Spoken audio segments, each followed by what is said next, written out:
本節目熱烈歡迎各位觀眾之餘，再次警告各位，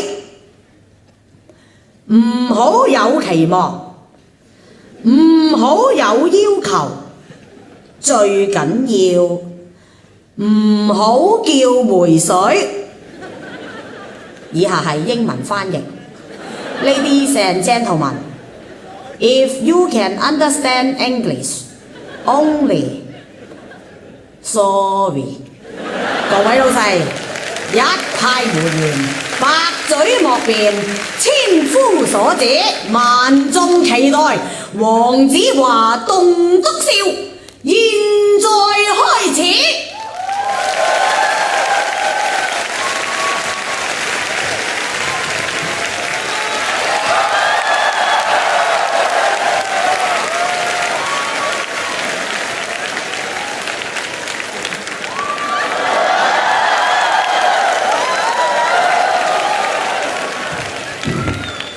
得唔得？好得咧，離遠睇戲幾得㗎 ，OK？ 所以唔好上台嚟強吻我 ，OK？ 因為我驚你上到台近體感㗎咋，咁走翻落去好 hurt 㗎嚇，小心啊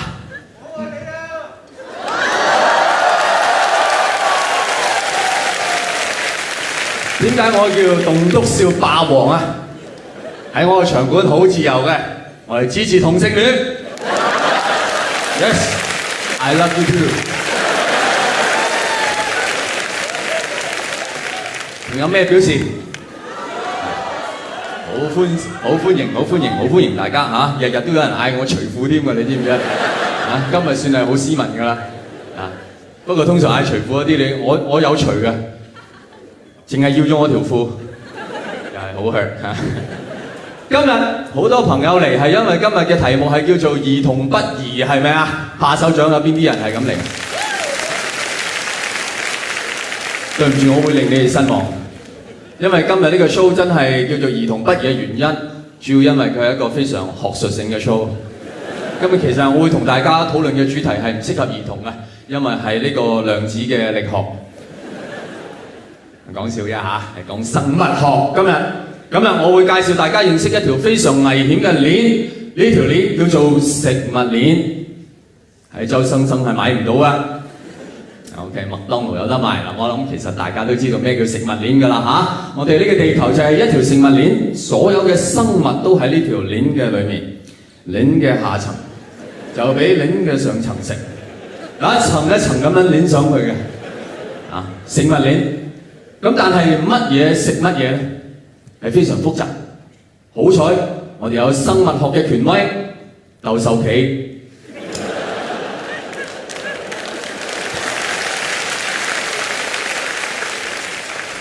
拍手掌呢啲人係有識之士嚇，你唔知竇秀琪係乜，你係冇知識。竇秀琪係差啲攞咗1982年嘅諾貝爾獎嘅，不過當年好可惜係輸咗俾飛行棋嘅。大家知道 OK， 竇秀琪話俾我哋聽，食物鏈係點樣安排㗎？食物鏈嘅最低層就係老鼠 ，OK？ 老鼠之下係冇第二啲動物㗎。你見到咩小強啊嗰啲唔係動物，嗰啲係植物 ，OK？ 老鼠係俾貓食 ，OK？ 然後咧狗又食貓 ，OK？ 所以我哋贊成大家係貓狗一齊養嘅，即係你邊日唔記得買狗糧唔緊要啊，有隻貓貓啊。OK， 跟住豹係食狗，老虎係食豹，而獅子係食老虎，最後大笨象就食獅子，係冇錯，大笨象係食獅子㗎嚇，你唔知啊？你而家明白大笨象嗰兩隻牙係要嚟做咩啊？撐住獅子啊，barbecue啊，象鼻要嚟做咩？搽蜜糖啊。OK， 咁大家知道動物界嘅食物鏈係點樣？跟住落嚟，我哋講下人類又有人類嘅食物鏈㗎嘛。人類嘅食物鏈咧係簡單好多啦，只係分為3層嘅啫。最底層係無產，中層係中產，頂層冚家產，係絕無不敬嘅成分。因為呢啲頂層嘅人物真係佢全家唔係田產、房產就係地產，真係名副其實，冚家都係產。所以有時我哋叫冚家產做乜嘢？冚家富貴啊！唔係我發明啊，佢哋真係非常富貴，因為大家知道根據一個統計，各位，全世界最有錢嗰3個人嘅財富加起嚟，係等於全世界最窮嗰48個國家加起嚟，犀利啊！即係佢哋每人係擁有16個國家嘅。你死係分身家，佢哋死分國家。你聽過富可敵國？佢哋唔係，佢哋係富可敵國，係咪啊？呢啲咪叫識英文啦。咁當然啦，好心嗰啲咧，可以喺死嘅時候將個國家捐咗出嚟俾啲慈善機構，譬如佢可以將埃塞俄比亞捐咗俾宣明會。咁宣明會應該點做咧？我原本係捐開錢俾埃塞俄比亞，而家我擁有埃塞俄比亞，我捐錢俾你，即係等於捐錢俾自己，好複雜嘅問題。所以大家明白點解啲有錢佬一分身家咧，啲家人會發癲嘅，好多時候係嘛？宣明會都發癲，但係好彩有錢人並唔係好多嘅啫。究竟有幾多咧？大家知唔知道？意大利有個經濟學家叫做帕雷托 Pareto 發現咗一個嘅社會嘅現象，就係話好多時喺個社會裏面，譬如我哋呢個場館係一個社會 ，OK， 有80%嘅財富係集中喺其中20% 嘅人嘅手上，即係全場咁多人嘅財富，主要其實係喺呢一格嘅人嘅手上。其實我係唔使理佢哋嘅，各位老細，我淨係同你哋傾已經得㗎啦。咁而再有一個研究顯示咧，呢20%嘅人裏面，佢哋其中一半人嘅財富就係集中喺其中佢哋5% 嘅人裏面，即係20%嘅5%，就即係全場嘅1%。全個社會大部分嘅財富好多時係集中喺1% 嘅人嘅手中，咁即係證明咗大部分嘅社會都係一個為人民服務嘅社會，主要就係為呢1% 嘅人民服務 ，OK？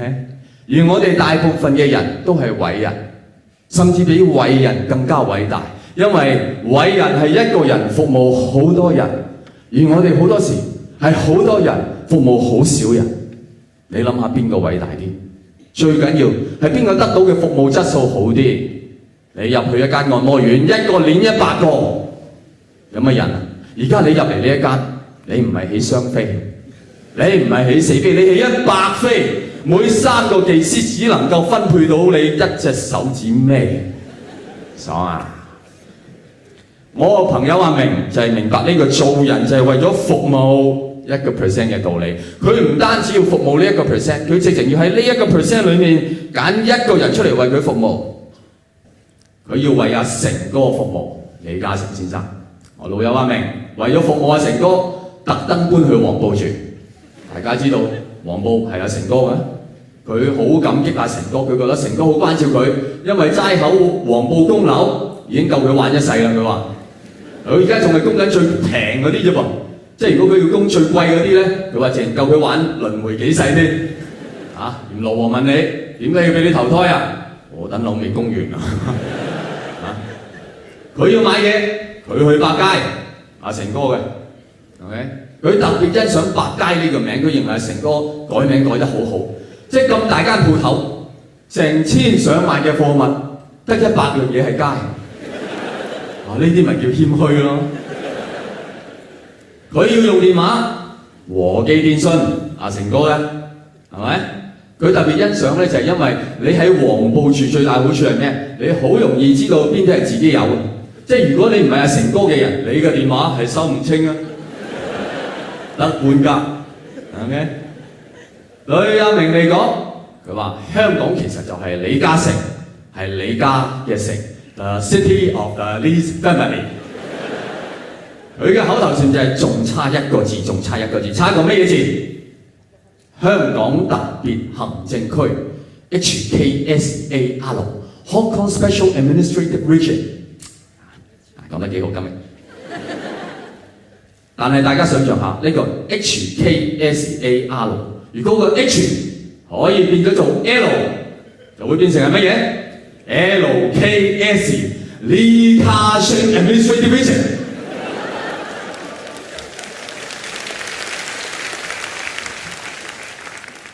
但係唔係人人識得好似阿明啊，咁要服務有錢佬嘅，有啲人會批評有錢佬。但係大家知道，基本上所有批評有錢人嘅人，背後只係得一個原因，就係佢唔係有錢人。嗱，我以前個老細唔同，我以前老細阿生哥，佢嘅目標都係要做李嘉誠。OK， 阿生哥個機構都幾大嗰陣時，都有連埋我在內啊，差唔多成300個員工。佢好中意咧，耐唔中咧就同我哋開次員工大會嘅，即係好似大家坐晒喺度，然後就問大家一個問題：在座有邊位認為自己做得好嘅？請你舉一舉手。通常我哋就好似你哋咁樣好靜嘅，冇人舉手。咁阿生哥係咪覺得我哋會有人會舉手咧？我話生哥都知道冇人會舉手。咁點解阿生哥叫人舉手？佢想我哋覺得慚愧。幾百人有邊個覺得自己做得好㗎？舉一舉手，一個人都冇。我問你哋慚唔慚愧？即係老闆真係好天真嘅人嚇，即係佢唔明白我哋啲員工呢啲人外表就似一個成年人，其實係同一個冇做功課嘅小學生嘅心態一模一樣。每日最希望嘅就係聽日打風，係咪？一個每日嘅理想都係打風嘅人，係點會覺得慚愧呢？而事實上又有乜嘢係快樂得過你明知道聽日要返工，而你聽到天文台講現時3號風球現正懸掛，颱風馮馮正在逐步逼近本港，稍後可能會懸掛8號風球，你即刻會變咗做一個馬迷，係咪？8號，果然凌晨2點鐘，颱風馮馮正式成為8號，你第一時間就打電話俾你老友阿堅、阿強同埋阿祥。你啱啱攞起個電話啫，門鐘就響起，你一開門就係阿堅、阿強同埋阿祥。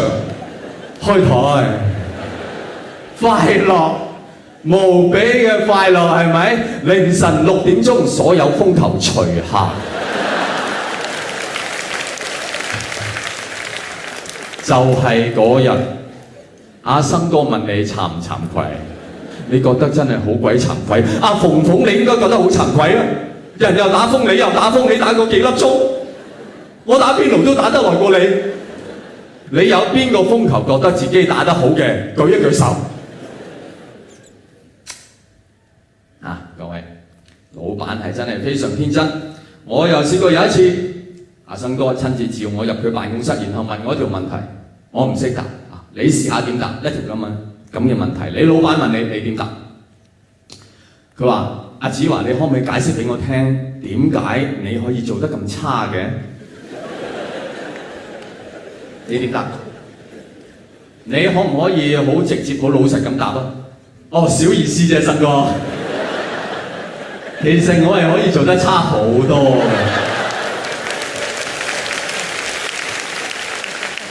不過呢排有啲壓力，即係如果毫無壓力咧，喺差呢一方面，我喺公司係揾唔到對手。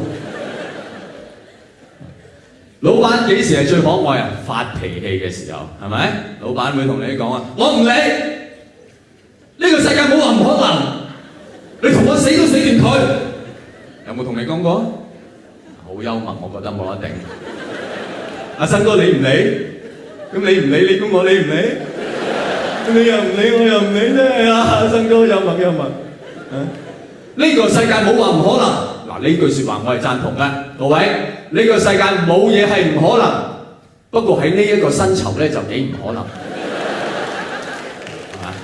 Nothing is impossible。你同我死都死掂佢。哇，生哥，為份工去死，咁浪漫。我返工救國啊！各位，有冇人可以為份工去死嘅？係有啊！我哋中國素來都有呢個傳統，我哋歷朝歷代好多人可以為份工去死嘅。其中最出名有一個就係孔明先生 ，Mr. 明空啊 ，Mr. 明空喺呢個候出師表度用咗8個字嚟到總括一個最佳員工嘅服務態度，係乜嘢？谷盡水，死而後已。你過去呢10年有冇試過同你老闆講過呢句説話？過去100年有冇人講過呢句説話？有。現代人仲有咁嘅人。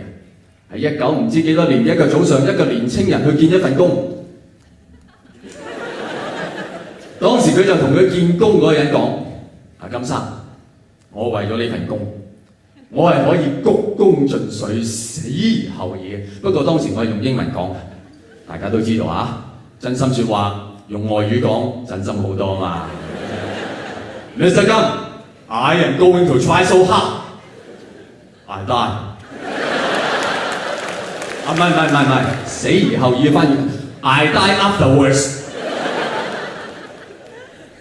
鞠躬盡瘁好難翻譯，但唔緊要，我識鞠躬就得啦。I die afterwards 咁得 ，I die afterwards 嗱係真人真事，因為呢位金生就係金國亮先生，真事嚟㗎嚇。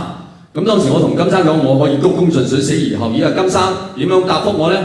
金生就話啦：我哋喺呢個階段，大家唔需要承諾太多嘢啊。我當時心諗，如果每個女仔好似佢咁冷靜，我呢世都冇運行。阿 Mary， 我真係好愛你嘅咧，我永遠都愛你，我永遠都愛你。喺呢個階段，大家唔需要承諾太多啊。喂，即係你俾人督爆唔緊要，你唔好督爆得咁斯文啊嘛。即係人哋明明係出千，你同佢講等錢使，點解唔試下申請綜援呢？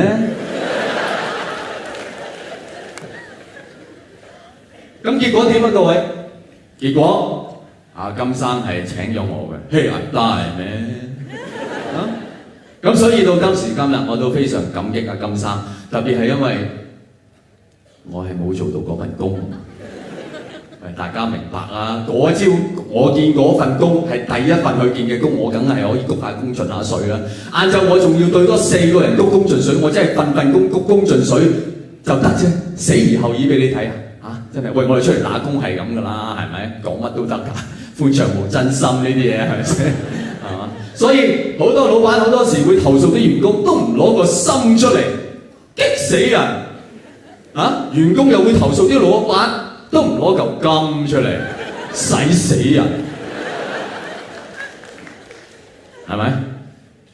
究竟一個打工仔出嚟打工係咪真係淨係為咗錢嘅咧？各位，大家認為係點？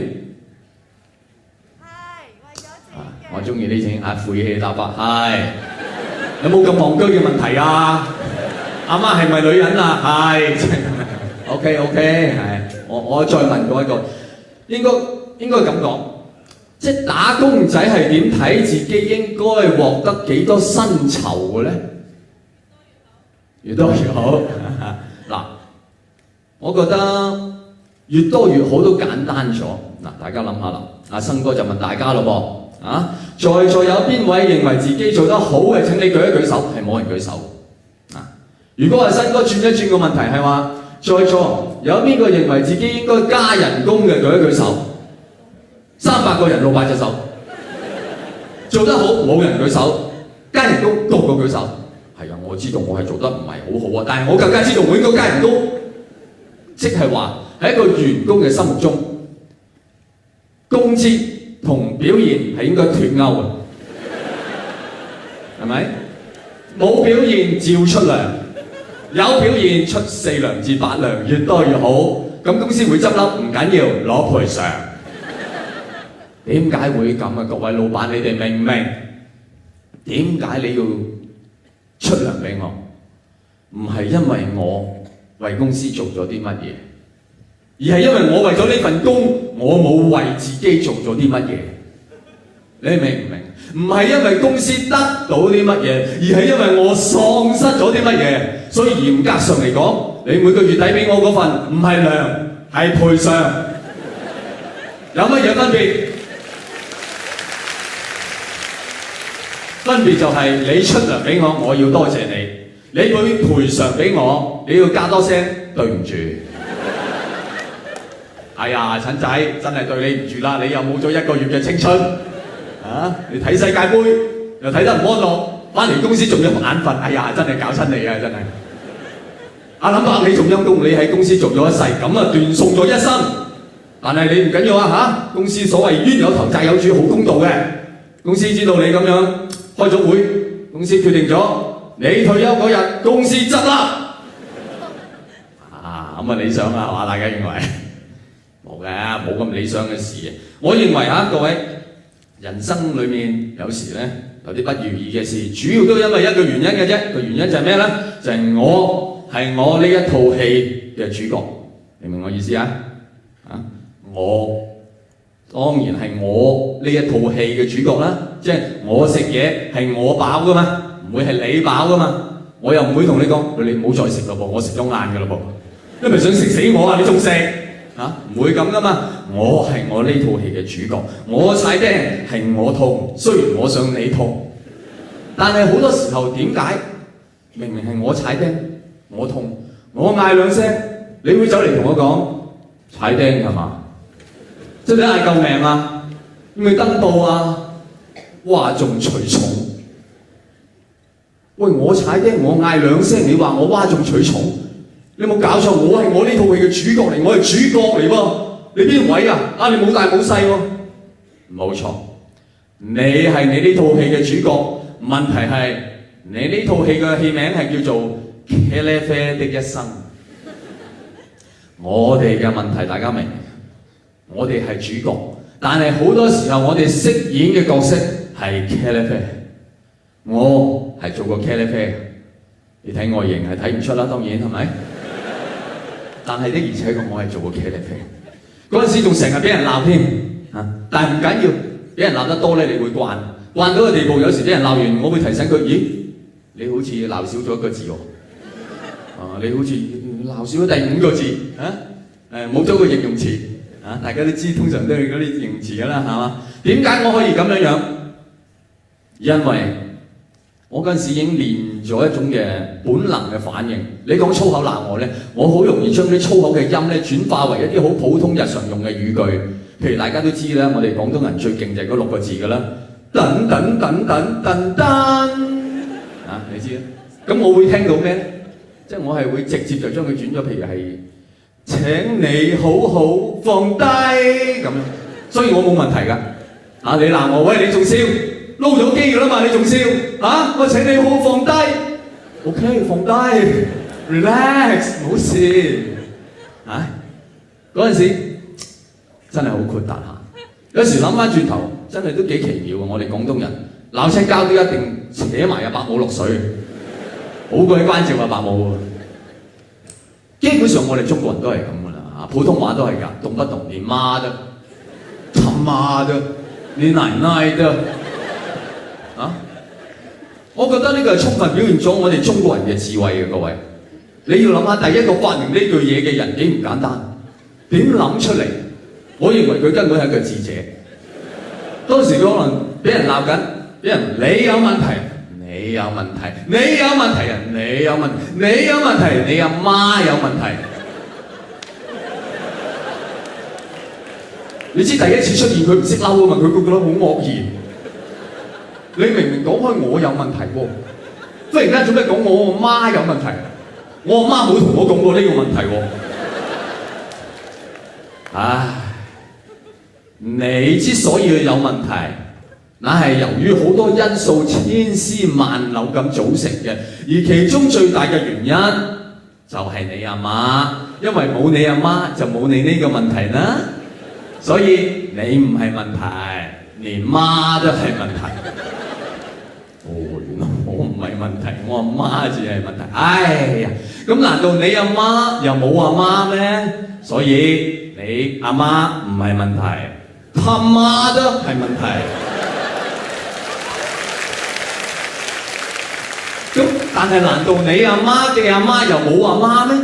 咁難道我同你鬧交係你媽得他媽得你奶奶就他媽媽咧，有排都鬧唔完。所以正所謂媽媽不盡，問題無窮。我同你鬧交提起你阿媽，就係想你知道，其實你冇問題，你阿媽又冇問題，問題根本就唔係問題。我等，就係想提醒你，請你好好放低，冇問題。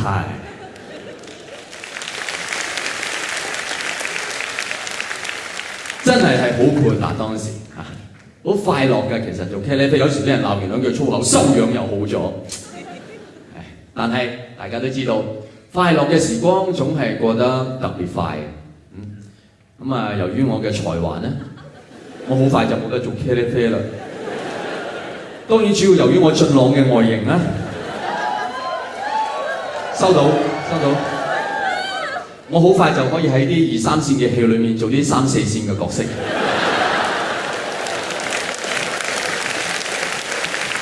係咪應該更正？喺啲3、4線嘅戲裏面做啲2、3線嘅角色好唔同啦嚇，所以我都分唔到。咁但係總之，當時我自我感覺係非常之良好，覺得自己上緊位去做主角，做自己，我係主角。果然有一日就有一個人嚟揾我做戲啊！呢個人好犀利啦，真係唔可以講真名嘛，係真人真事啊！佢係間電影公司嘅老闆，同時本身又係演員嚟嘅。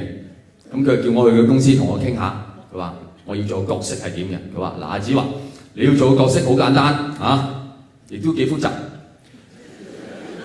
簡單得嚟複雜啦。你當時咧你就企喺街邊嘅 ，OK， 你企喺度，咁我揸車經過啊嚇，揸車經過，咁我見到你喎，我駛架車埋你身邊，然後搞低玻璃窗，咁你又好奇啦，咁你耷低頭就望我啦。咁我見到你望我咧，我就同你講咯噃，屌你啊！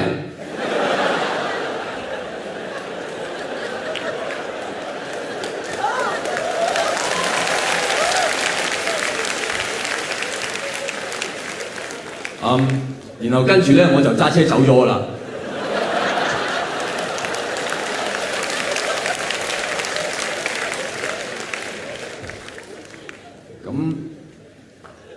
咁你走咗之後咧，我角色跟住係做咩咧？冇咯，我都走咗咯。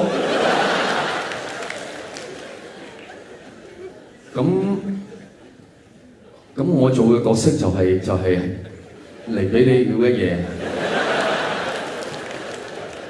哦，咁又唔係，你中意繞多嘢都得。要你好好放低，我放唔低。我翻到屋企，我不停同自己做心理輔導，唔係嘅，佢就係要揾一個好有份量嘅演員，因為你戲份太少，係咪？你就咁繞一嘢嘅啫喎。你戲份太少，你個演員唔夠份量，你係冇戲劇張力㗎嘛。但係有邊個有份量嘅演員就咁會企喺街邊俾人繞一嘢？2、3線都唔會啦。7、8線都唔會啦，你咪真係當我茄喱啡？但冇可能嘅噃，我上緊位嘅喎，咪係咯，你咪上緊位做個茄喱啡咯，我茄你好好放低我，好唔開心，因為一個主角俾人當係茄喱啡。今日回頭望翻轉頭，各位我就明白，你一個人原來成日當自己係主角，係好揾笨，揾自己笨。你諗下，我當日俾人用6個字嘅粗口鬧，我當聽歌，噔，仲會加啲節奏感啊，噔，好似有獎品攞咁樣。今時今日人哋講2個字啫，我崩潰，因為當日我知道自己係茄喱啡，今時今日我當自己係主角，好明顯，做一個茄喱啡嘅生活係容易好多，你諗下，特別係做茄喱啡其實冇咩要做，係咪？即係主要就係出現嘅啫嘛。大家都知㗎啦，做茄喱啡啊，茄喱啡做感情戲嘅特點係乜嘢？冇感情啦，係咪？你大佬死咗啊，啱啦。哦，佢幾廿歲都係咁㗎嘛。OK， 而家對方大佬死咗，你笑啦。哦，我大佬我點樣俾個飯盒俾你咁樣？我出現咗咯，係咪？茄喱啡做動作戲嘅賣點係咩？冇動作啊！嗱，你而家去追殺啲清兵，殺啦！你而家俾啲清兵追殺，走啊！哎呀，跌咗隻錶，唔好意思啊！大佬，我點樣出糧俾你啊？我出現咗，即係如果你嘅人生能夠就係咁冇乜感情啊，又冇乜動作，咁你就真係可以做到一個真正嘅茄喱啡。咁你嘅人生有咩值得驕傲啊？我出現咗，即係如果你能夠做到齋係出現咗已經覺得夠咧，其實呢一個係一個好豁達嘅人生態度，各位。其實你啲成日當自己係主角嘅人，其實係好難做得到啊！有幾難啫？做人嘅嘢，開心有一日，唔開心有一日啊嘛，開心啲啊嘛。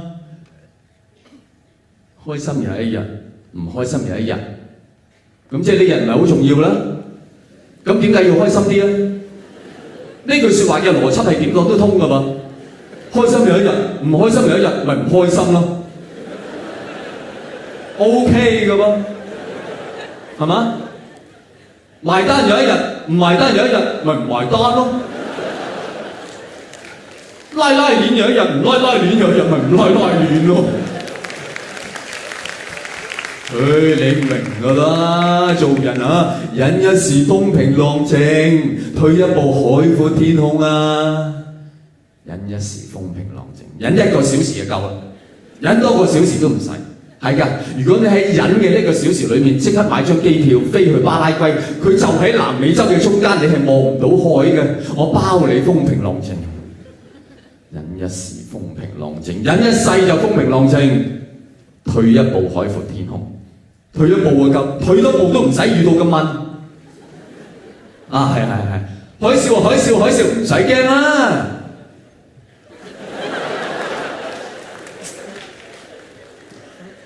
退一步海闊天空，退出江湖就海闊天空。你明就得㗎啦。做人嘅嘢最緊要過得自己，過到人啫。呢句説話係有4個可能性。最容易做係乜嘢？過唔到自己，又過唔到人啊嘛，係咪？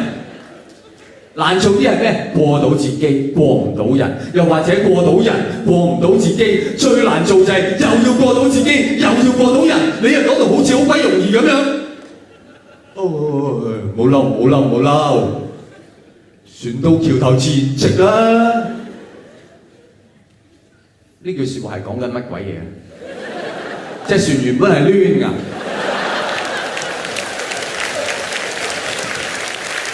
即係去到橋頭自然就飆。唔係，即係去到佢個船去到橋頭，自然識得擺直咁就過到去啦，係咪？即係自然，咁唔使請水手啦。咁你早啲出聲啦，鐵達尼死少好多人啊，係咪？即係船一開，個船長就同大家宣佈：各位，船到橋頭自然直啊！但係撞到冰山特別攣。咁多呢一啲懶係樂觀嘅金句，各位我一句都唔信。呢個世界我只相信2句説話，我自己發明嘅。buffet大家食過啊？buffet不妨食過分，出貓唔好太高分。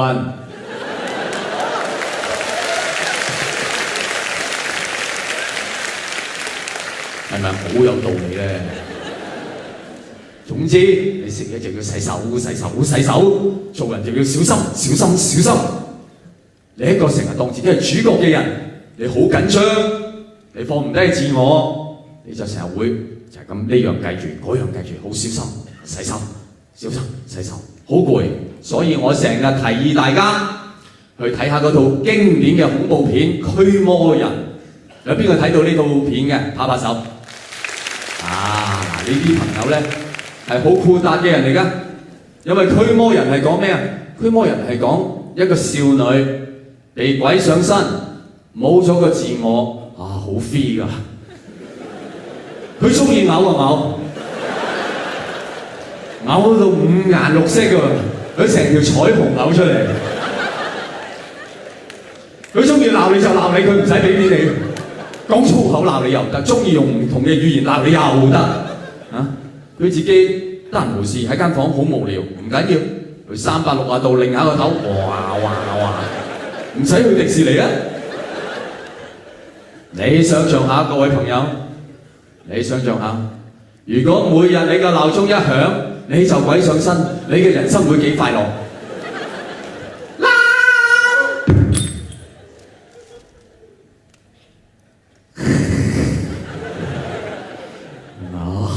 中意返工啊！你話唔係鬼上身點講得出呢句説話？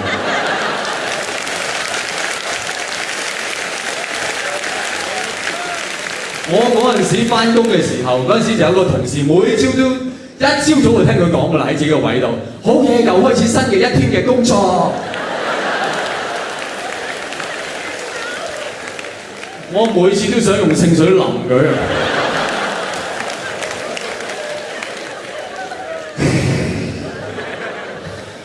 我好中意返工啊，但係我唔會朗口。橫掂公司啲人都咁口臭，然後你去搭地鐵，你諗下你會幾咁自由？你第一次可以完全諗都唔諗就同對方講：麻甩佬，你真係好臭啊！放低隻手啊！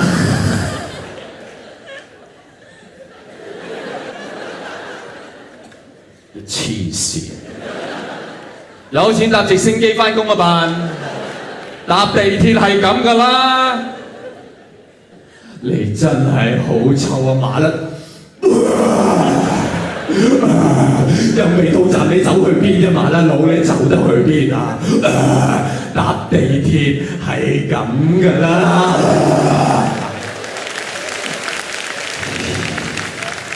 然後你一返到公司，姣婆二拎又單打你。點啊？尋晚同阿 KY 開會，定係開香檳啊？你唔使再同佢單單打打，唔使咁迂迴曲折，你一嘢就醒佢淫婦，跌落屎坑嘅狗公都唔放過嘅淫婦，然後用八國語言叫 slut， 無數 snack。Non pure vedi l'asiato vulcano andare。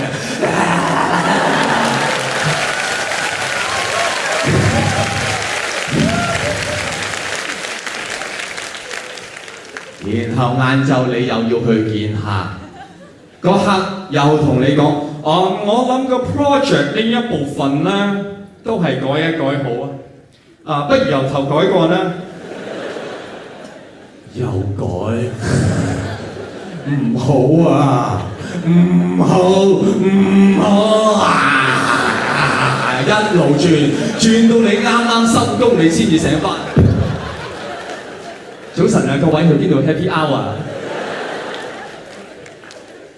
係咪好快樂咧？咁嘅人生，開心嘅時候做自己，唔開心嘅時候鬼神神。現實好難做得到，但係唔緊要，各位，你喺現實裏面得唔到嘅力量，你可以喺語言上揾翻。你識得用以下呢兩個字，你平日嘅生活會充滿力量。第一個字就係個老字 ，OK？ 唔係老點你收到嘛？如果我話唔係點你，好似自己都冇乜信心咁啊，係咪？唔係老點你。硬啫！你明知俾我老點，都要俾我老點，老襯，所以搞清楚啊！冇同佢講，哎呀，我抽筋啊！點樣衰啊？我老抽啊！勁抽！同樣原理你賣翻版你咪犯法咯！你賣老番醒目仔。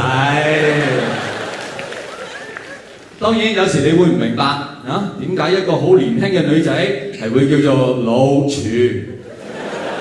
而一個好舊嘅機構就叫做老新。你想申請入會就準備一封老毛，唔係就唔老禮。呢啲老字，各位主要就可以令到一個蒼白無力嘅普通市民變成一個深不可測嘅江湖中人。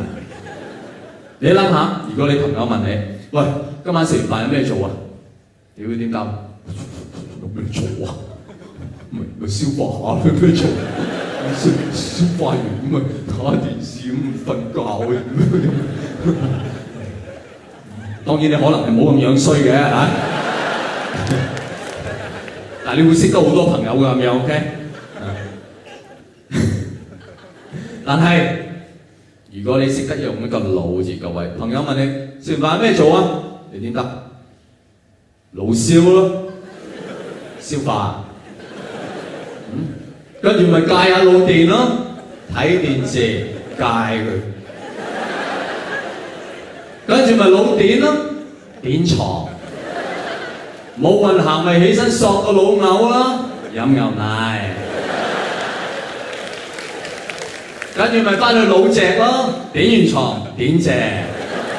再過多陣咪拍個老 A 咯，早餐裏面嘅 A 餐。跟住咪夾老鐵咯，好似打劫咁係咪？唔係，係搭地鐵啫。你 get 到啊？你 get 到啊？原本你真係好無聊喺屋企，而家你係咩啊？你係老燒、老電、老隻、拍老 A。你原本係韞喺屋企啊！你而家個 feel 係強到好似韞喺監倉。你原本只係喺屋企吸塵，而家係監獄風雲。喂，邊個？做緊咩啊？老級咯。老級完做咩？老洗啊！黐線啊！洗黑錢、洗碗。你勁到人哋都唔相信。OK， 第二個字大家要學嘅就係個爆字啦。嗱，各位。喺個爆字出現之前，我哋所認識嘅最勁嘅字就係勁。冇字勁得過勁啊！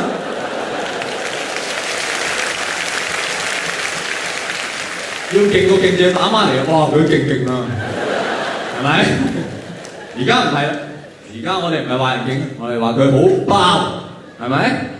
哇！佢勁好笑人咯，佢笑爆嘴啊！爆哦 shit！ 邊話？我眼濕啊！哎呀，魚死啦！魚死啦！唔係魚死，落爆。我落還落，你冇咁笑我喎，我響你樽喎，唔係響樽，爆樽，大家都識㗎嚇。響樽有咩問題啊？太有文學味道啊，太多幻想嘅空間，係咪？響喎，有幾響啊？又響，又響。係咪？嗱，我響你出㗎，都砰砰砰！你樣衰啊！我爆你出啦！講完，跟住你點啊？你流血，no，你爆光。問題係呢個光係邊個光字咧？我第一次聽到人哋講爆光，我即時反應係 oh shit！ 聽到都痛啊！跟住嗰個人又補充，唔係啊，我手指尾爆光，我唔知幫佢撳住邊度。當然大家知道啊，最勁嘅用法就係我今年我聽到，我同我朋友行街新年嘅時候，有個麻甩佬經過我身邊，當時佢大聲就講啦：好，新年流流可賀佢爆馬籃。我第一個反應就即刻打電話報警，話俾馬會聽有恐怖分子。我朋友拉住我，唔係啊，唔係嗰啲馬籃啊，呢啲馬籃係冇馬㗎，係淨係得雞嘅啫。啲咩農場嚟啊？呢啲咁怪嘅？哦，原來爆馬籃各位即係幫襯妓院，但係你搞清楚，你去馬籃。你只不過係一個嫖客，你爆馬籃你就係阿爾蓋達。阿鳳，我入得你呢個門口，我就唔諗住出翻去。你俾安全套我做咩？你睇小我必死嘅決心啊！你冇聽過啊？拉登爆馬籃預咗死得慘。好啊，大家而家識得用個老字同個爆字，跟住落嚟咧，俾大家啲自己實習嘅時間咯噃。嗱，而家如果我同你講，各位又係到咗呢個去廁所嘅時間啦，你係咪覺得我會睇笑你膀胱咧？但係如果我而家同你講，各位又到咗爆光嘅時間啦，我係咪覺得好急不及待 ？OK， 但係去還去，嗱，搞清楚係爆光唔唔係爆光。有啲人係分唔清兩個音㗎。OK， 你唔好同朋友講，你坐一陣啦，我入廁所爆一爆光。我 show 唔好睇啫，唔使自殺係嘛？OK， 各位，我哋老爆15分鐘，跟住再出嚟爆醫館。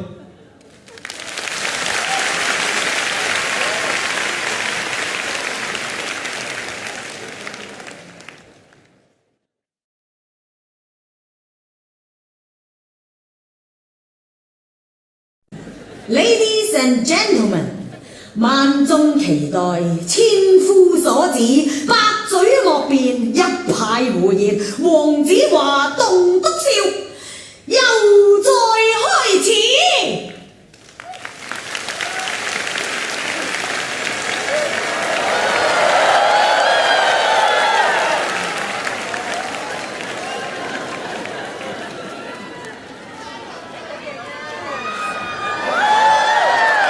係咪好尊重你哋咧？換衫啊，大佬！其實唔係，其實我自己我去睇 show 都換衫嘅。乜你哋唔換嘅咩？你中場休息咁咩人唔會換衫？係各位喺上半場有冇邊位睇完覺得麻麻地嘅啫喎啲嘢啊？打手啊！媽㗎嚟㗎，咁你又唔走喎？唔緊要，係我知道嚇，係麻麻地，唔緊要㗎，你睇多幾場就慣嘅。OK， 你一人就好 marvelous 㗎，即係好多唔啱睇㗎，好硬眼嘅嘢咧，睇多啲你又覺得啊幾順眼啦 ，marvelous， 即係奇妙。咁點解唔講奇妙，要講 marvelous 咧？因為真心説話用外語講真心啲嘛。而人類係真係好 marvelous 嘅，真係你細心睇下我哋每一樣我哋所做嘅嘢，好多嘢嚇其實好畸形嘅，因為你習慣咗，你覺得 marvelous。有邊啲朋友中意運動啊，或者睇運動啊，拍拍手，都幾健康嚇。今晚大家有冇人可以話俾我聽？咁呢一個係咩運動啊？睇住咯噃，睇住咯噃。呢個係咩運動？競步啊，競步係邊位發明㗎？冇人知啊，冇人知。Slide Chan， 陳師奶，幾時發明㗎？最巴士咯。二嫂等埋啊，二嫂，我跑緊啦，你成日跑得最快而家啦。你睇多一次啊，示範多一次，有咩問題？嗱，你睇下以下呢個示範啊，競步 ，OK 嚟咯噃。有咩問題？啊？腳踭離地，腳踭離地有咩問題？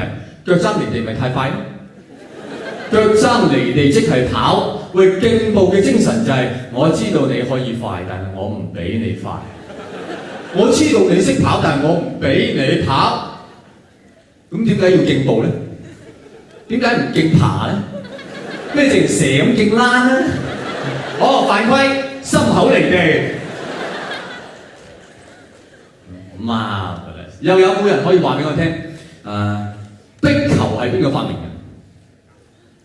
你打壁球你一定贏喎，你知唔知啊？其實你唔識打你都可以好容易就贏啊！你點打？嗱，你睇，如果你咁打，你就贏㗎啦。但係打壁球嘅人係點樣打㗎？唔係㗎，打壁球係咁打㗎喎。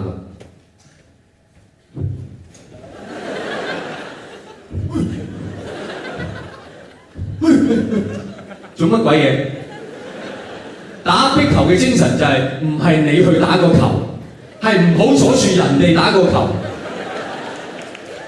係啊，點解會咁啊？因為個壁球場咧，基本上咧，你放幾件家私，你發覺係同你間房咁上下大嘅。你打得壁球多，你唔會有家庭糾紛㗎。你睇緊電視，我煲緊湯。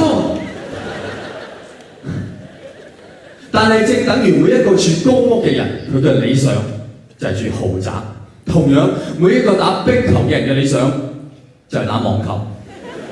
你好想同你嘅對手講：喂，敏次你我開波嘅時候，你唔好企喺我身邊得唔得啊？你可唔可以企過對面啊？嗱，我打反手，我真係唔理你我。能你會覺得係呢啲運動本身都係有少少畸形。OK， 咁我哋講啲正常，大家都認為好正常嘅運動，游水夠正常啦啩？點解有咁多款式？自由式、蛙式、蝶式啊！如果你跑步有咁多式，你有咩感覺？On your mark, get set, go！ 嚟到第二棒啊，蛙式，跟住蝶步。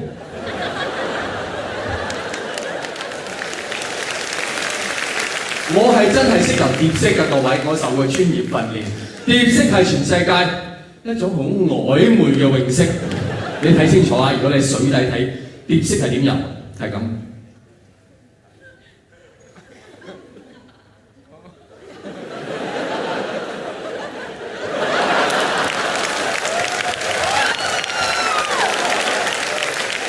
乜嘢人會游蝶式？一個正常人，我總唔相信佢喺正常嘅情況之下會用蝶式。我唔信你沉船嗰陣時，你會用蝶式。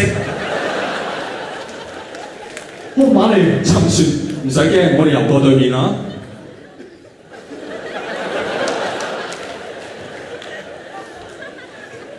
咩背泳係咩意思啊？背泳即係你唔敢望個池底，你怕深啊！唔係啊！我成日認住下面有好多嘢啊！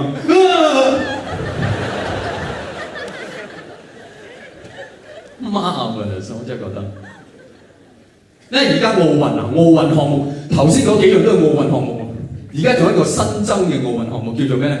團體藝術體操，好犀利嘅啊！佢又揈絲帶啦，又拋棍啦，啊又保齡球樽啦，然後又耍埋呼拉圈啊咁樣嘅，佢哋唔使齊嘅喎。我唔知點解要比分啊！即係呢兩個係揈自己，呢個喺度拋樽，呢個自己喺度玩呼拉圈。哇！好啦，你做乜鬼嘢咧嚇？咁樣點計分咧？我睇到好耐，我終於明白，佢哋唔係玩緊咩藝術體操，佢哋係練緊全真七支嘅天光北斗陣。你入咗我哋嘅陣，仲想走翻出去？揈絲帶，有數。根本做裁判嗰個就應該企喺佢哋個陣嘅中間，你可以走翻出去就當我哋輸。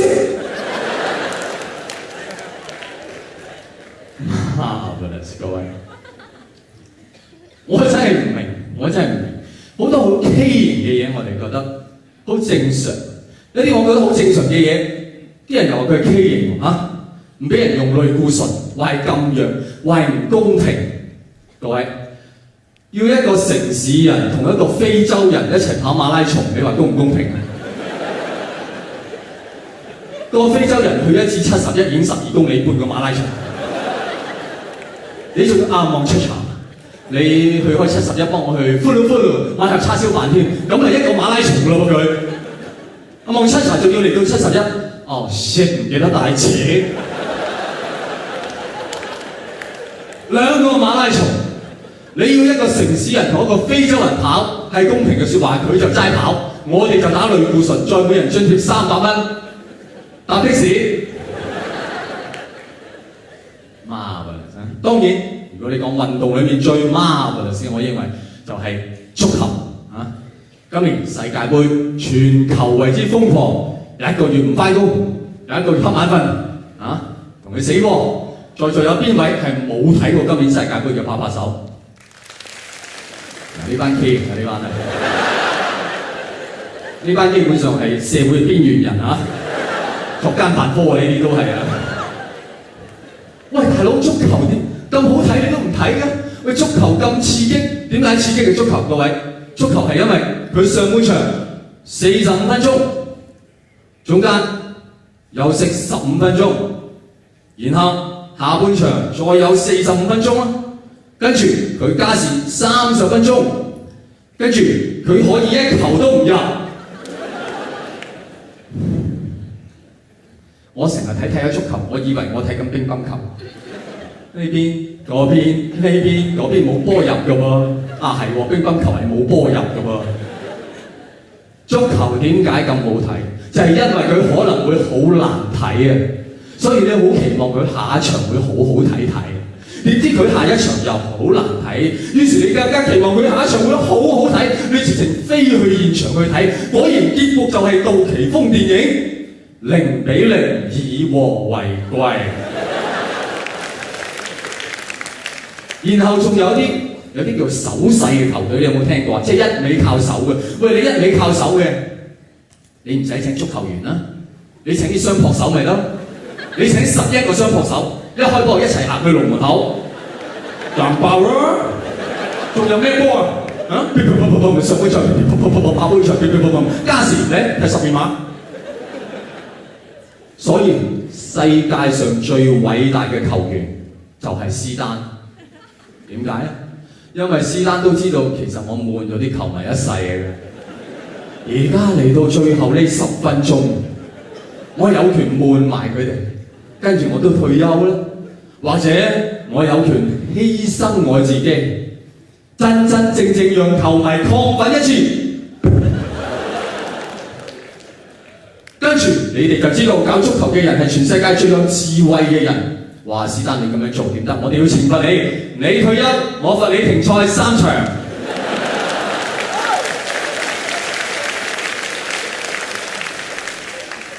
所以大家知道史丹係一定會復出，唔復出點停賽？但係佢只會復出3場，停賽3場。啊，真係好有智慧真係。當然，我覺得人世間最 marvelous 嘅各位。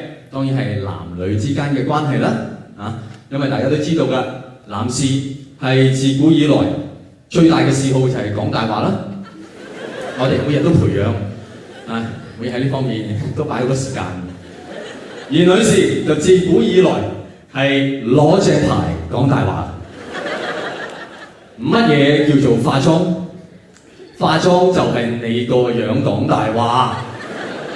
你隻眼係明明嚟到呢度就停㗎啦，你唔知搽咗啲藍藍綠綠乜鬼有孔雀石綠啊，佢仲有得去嘅噃。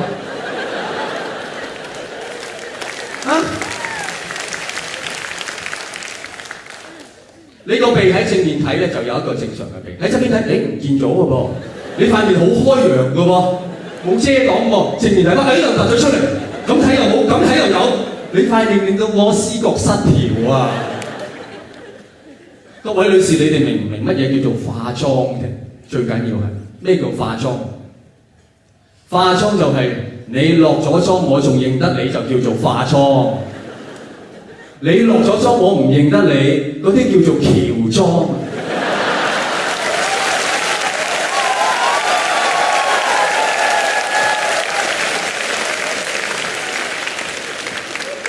係啊，大家成日翻屋企有陌生人點解咧？邊個你？我咪同你一齊入嚟㗎啦！你唔好笑得太開心咁，唔覺意出到隔離塊面啦。OK， 化妝唔緊要，大家都知下化妝用 make up， 我哋其實都好習慣啦 make up。問題而家好多女士唔係淨俾個 make up 你睇㗎，佢俾埋個 making of 個 make up 你嘆。一食完飯就嚟㗎啦嚇，抹完嘴咁就成副架撐哇！你唔明啊？你化妝唔係為咗呃我嘅咩？你做乜俾埋個 making of我睇？你不如唔好化唔化妝冇禮貌啊嘛！即係點啊？即係你唔化妝，你有個冇禮貌嘅樣嘅係。即係你化妝就好地地，識嗌人早晨，食飯未啊？即係一唔化妝就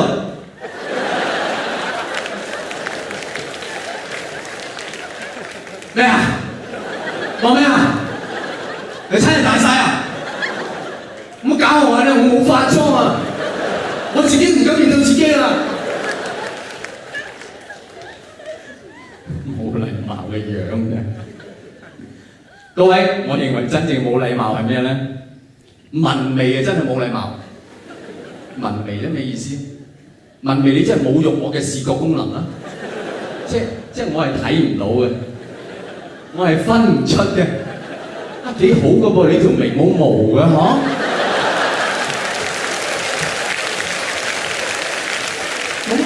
咁我咪剃唔到你眼眉咯？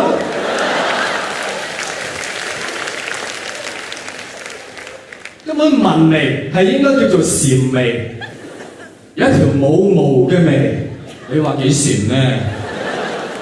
阿大師都俾佢考死嘅真係，冇毛嘅眉，阿彌陀佛，諗唔明啊！跟住你又發覺佢有雙冇毛嘅腳，然後你就明白棘手嘅真正意思啊！即係佢對腳呢邊摸落去好平滑嘅，呢邊摸翻上嚟。棘住，呢個咩嘅自然現象咧？你唔明點解會咁咧？直到你摸到自己下巴。哦，原來嗰晚黑媽媽，我係唔覺意摸到佢下巴，個下巴真係長，真係。跟住你又發覺佢哋發明咗一個 bra 喎，個 bra 好犀利嘅，即係只要你唔怕逼夾，你就可以有一條罅。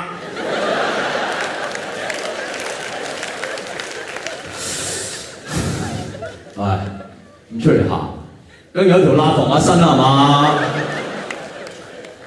呢個好明顯係一個古惑仔嘅所謂，呢個係應該叫做古惑 bra， 或者叫做老千 bra， 但係佢哋叫佢做 Wonder Bra。跟住你就明白，唔怪得知當年嗰個神奇女俠咧，個女超人咧，點解叫做 Wonder Woman 啊？Wonder Woman 有條罅，她用 Wonder Bra。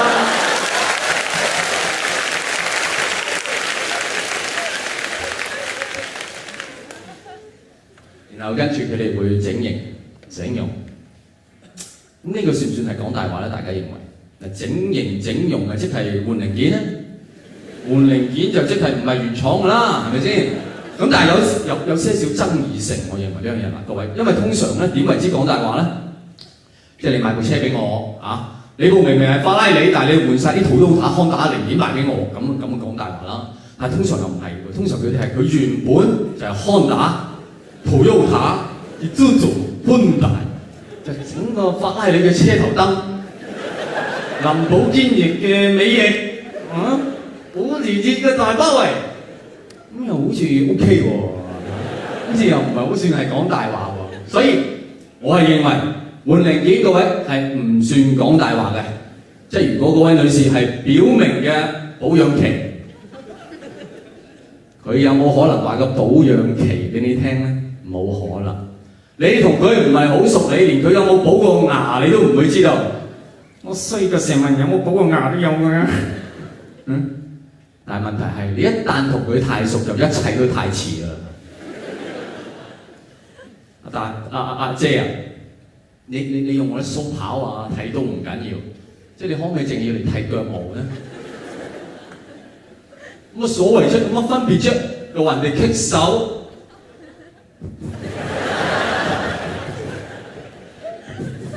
有冇可能？冇可能！我話俾大家聽。地球上冇一個男人見過一個女人剃胳肋底毛，女人喺呢方面係乾手淨腳到。我由細到大，我以為男人同女人最大嘅分別就係、女人係冇胳肋底毛，而佢哋係好驕傲，即係你男人影相你會笑，女人影相又笑，好驕傲，雙龍出海。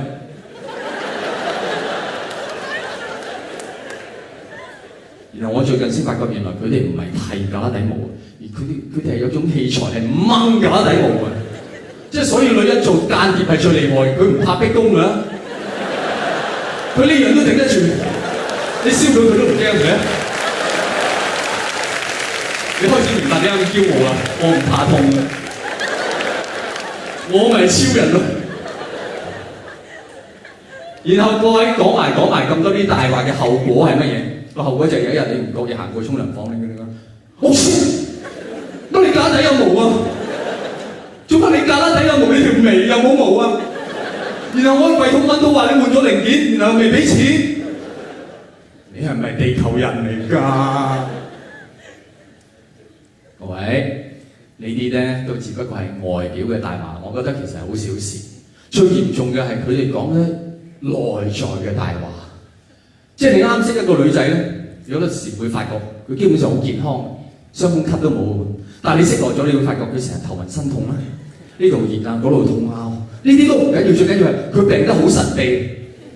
你問佢，你係咪你哋即係一個月有一次嗰啲啊？唔係。咁係咩？唔知。咁不如睇醫生啦。唔睇。咁但係你痛喎，唔痛。女人係唔肯睇醫生㗎喎，好多女人。我諗咗好耐我都唔明點解佢哋會咁。終於我發現，因為一個患咗以為嘅應該係話，以為自己患咗絕症嘅人，佢係唔會想睇醫生。好多女性由於佢複雜嘅生理結構，同埋主要係佢唔能夠接受自己咁複雜嘅結構嘅嗰種結構，好多時哪怕只係一個小小嘅乞嗤，佢就同你講啦：你放心，有咩事我自己會離開香港，我唔會連累你。你傷風啫係嘛？你唔係販毒係嘛？你唔明㗎啦。咁不如睇醫生啦，唔睇。咁但係你傷風唔傷，佢係咪覺得我俾唔夠 attention 俾佢？係咪因為我啊？唔關你事。嗱咁又唔關我事，你又話自己又冇嘢，咁我唔理你㗎啦喎，唔使理你。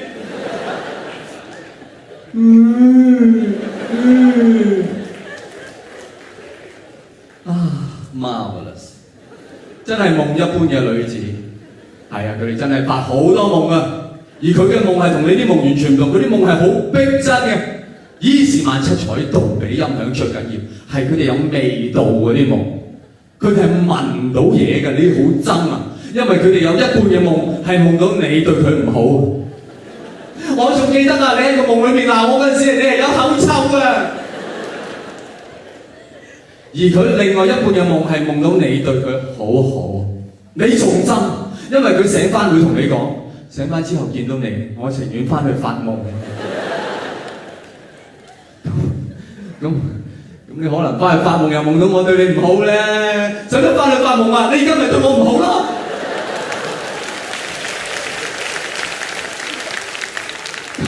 咁我而家對你好啦，好唔好？都唔夠夢裏面咁好。Marvelous， 各位女士嚇。Marvelous， 但係你哋唔夠男人咁 marvelous。我由細到大，我有個阿叔就教我男女相處之道。佢教我，佢話主要男女相處咧係3句説話啊。第一句咧，佢話：子華你記住啊，女人係乜嘢？女人就係食飽乜瞓。女人食飽啲咩瞓咧？食飽安眠藥瞓。嘿！我講緊女人係做3樣嘢嘅啫，女人就係食飽乜同埋瞓。我俾個 tips 你哋，所有女人都係雞啊，唔係嗰啲雞啊，係講緊正常真正農場嗰啲雞。你諗下，農場啲雞食飽同瞓之間中間，佢哋做乜嘢？係喎。雞唔係話一食飽就即佢瞓嘅噃，成日咁長，佢哋做咩咧？咪係咯，你就係唔知佢哋做乜嘢。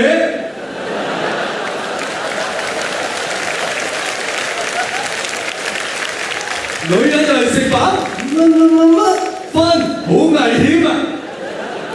但係唔緊要，你唔好俾佢哋食飽就冇事。所以第2句金句就係：女人100歲唔死，唔好俾飽飯俾佢食。所以大家明白點解基本上大部分嘅人瑞都係女人嚟㗎嘛？係啊，100歲唔死都冇飽飯食喎。我100歲前你話點會死啊？我今年咧就104歲，又食咗4年飽飯。哎呀，真係和味啊，好好食啊，真係。我唔過200歲，我唔會死啊！我細伯100歲唔死都冇飽飯食，係咪真係太殘忍啊？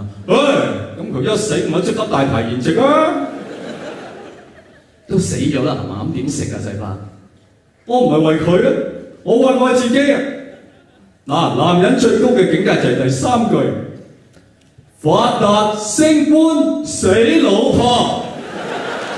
啊，唔好聽錯，唔係話發達升官殺老婆，唔係，我係講緊一個完美嘅女人，就係識得喺佢個男人有權有勢有財有錢嘅時候，自己忽然之間無端端死咗。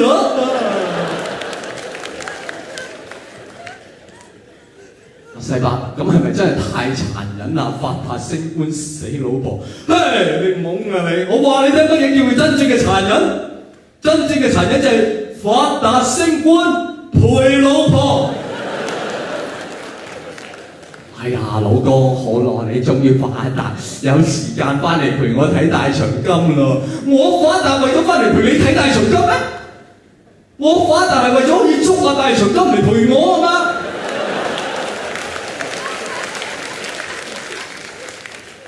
！Marvelous 啊，男人啊！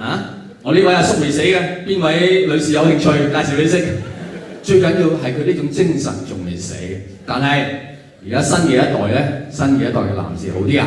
新嘅一代嘅男士咧講究咧係三不嘅主義。OK， 我哋對女性基本上係三不。第一，我哋係不主動；第二，我哋係不抗拒；第三，最緊要咧，我哋係不負責嘅。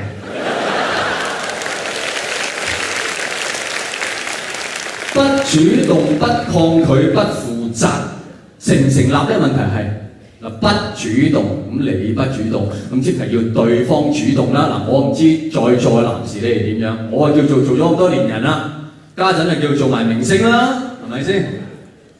咁啊，唔使咁靜嘅。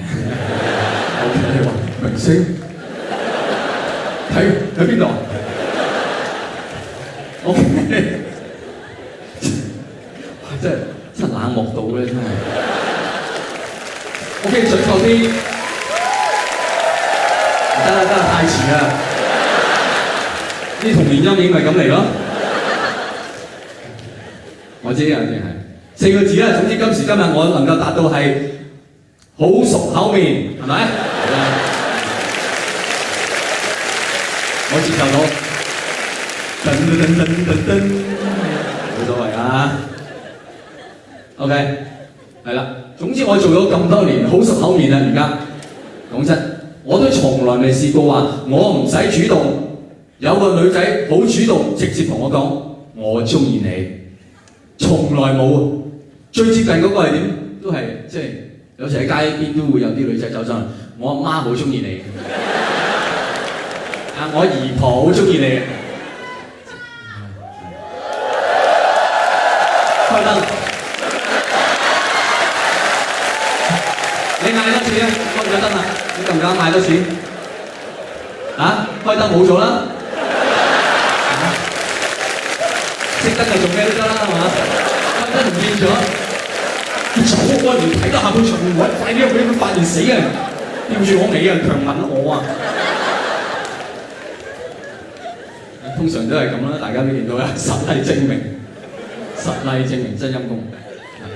咁你話真係世界上當然啦，除咗我哋話，究竟有冇各位認為係真係唔使主動嘅男士嘅呢個世界？有冇？有冇在座嘅男士覺得自己係唔使主動嘅男士？拍拍手。開燈！竟然喺邊度？指佢出嚟喺邊度？大膽喎，大膽狂徒！嗰位係嘛？黑衫嗰位。你隔離嗰位女士識唔識㗎？你又唔識佢，咁隔離個你一個人嚟嘅，你唔使主動嚟有咩作用啊？你唔使主動就係單身一個咯。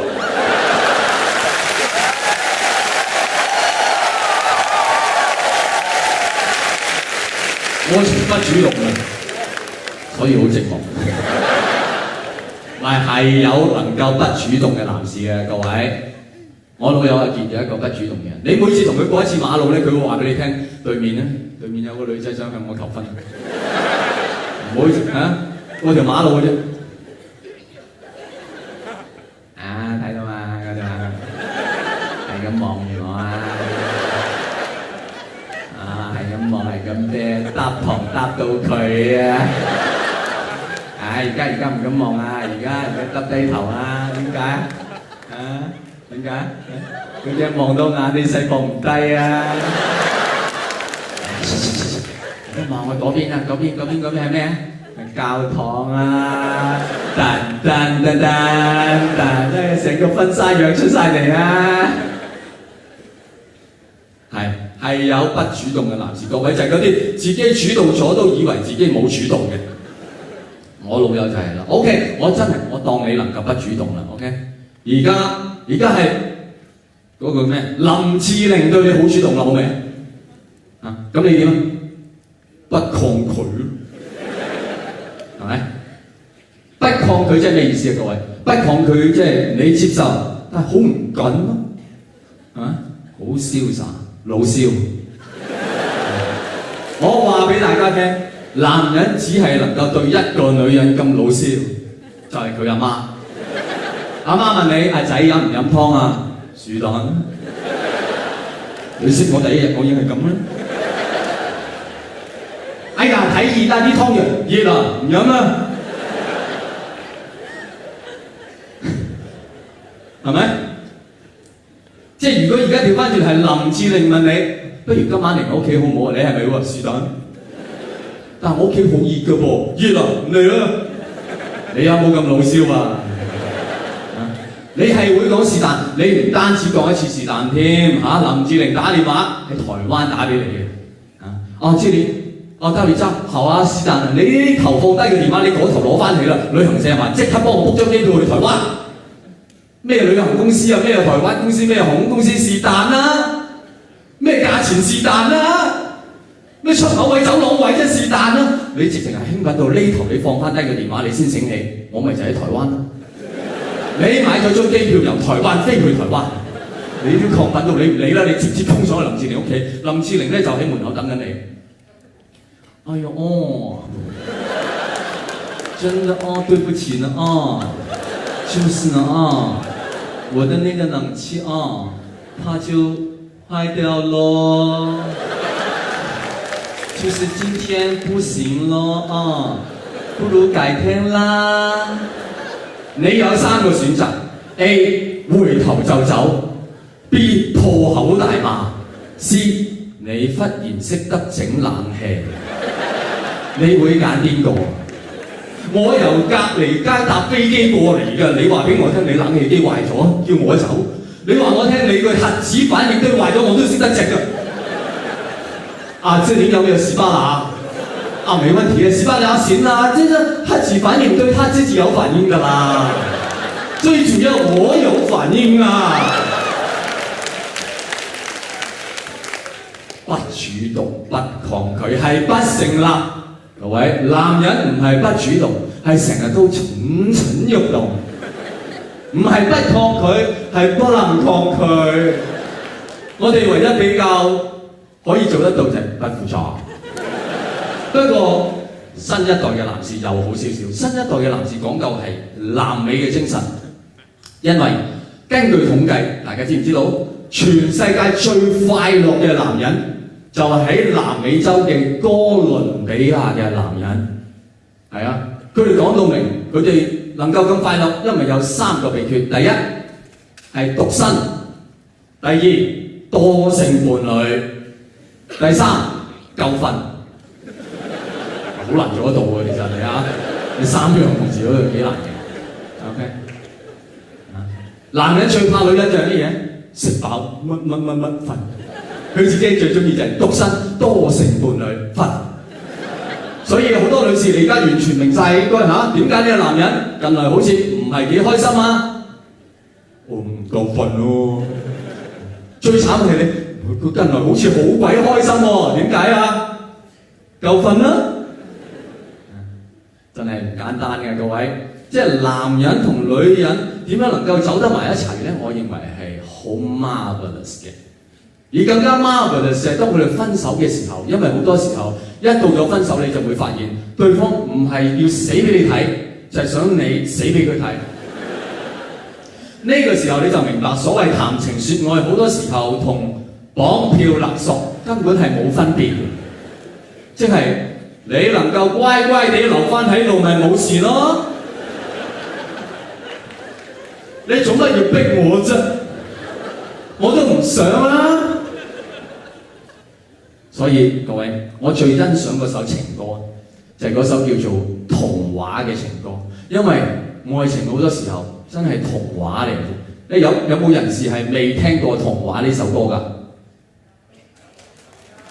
有幾位啊？咁啊慳翻唔使唱啦！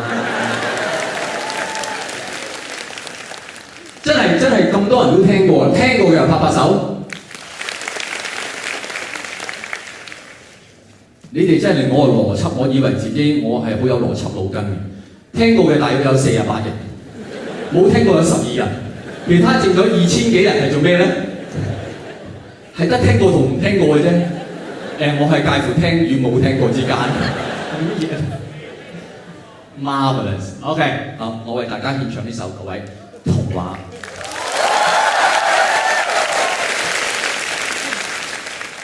離開我就實知道，實要付出兼找數。